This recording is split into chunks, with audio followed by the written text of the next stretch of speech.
So good day naman mga kabonsay, no. Gaanda duman kamo tips paano maging namin yung tanom. Punta duman sa bungaga ang aton ginakahadlokan sang tanan. Ang lunok. Lunok. May lunok kamo da. Na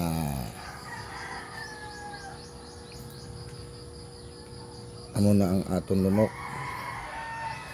Ang natawag nila root over rocks. Muna siya mga kabonsay. Oras, pasensya nga ma-form mo siya. Nasa so tiyaga lang tukod sa nga form lang sa nga niya hasta magnami siya. Muna na siya. So aring gamot nga agam muna na siya.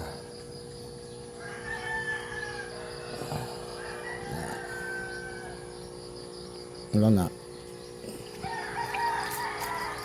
na siya.